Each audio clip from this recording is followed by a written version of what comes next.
Sabi ho ninyo, nag-divest na po kayo. Ano yung sabihin ng divest? What do you mean by that? We are no longer part of those companies. Okay. Kung hindi na po kayo part of those companies, how come you're still the chief operating officer, pati ang asawa mo sa ilang construction companies na ito?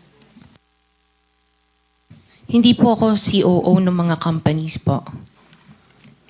Ma'am, you're under oath. Don't forget. Opo, CFO po, pero hindi ako COO po. COO. So, bakit po ikaw ang CFO pa rin kung nag-divest na po kayo, opisyal pa rin po kayo dyan?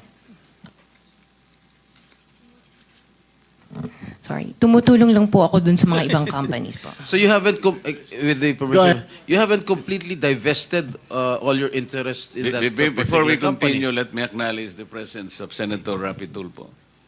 Thank Yes, sir. So you didn't divest totally.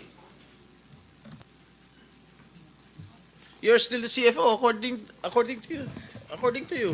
Opo, pero hindi po ako nagmamanage po ng mga companies na yon. Wala na po ako.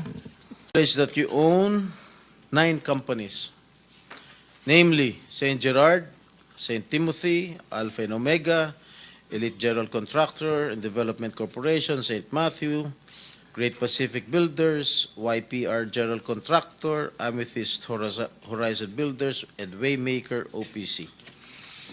Am I correct? Yes po. Hanggang ngayon,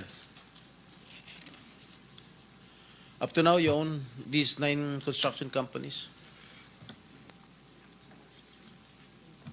Yes po. All right.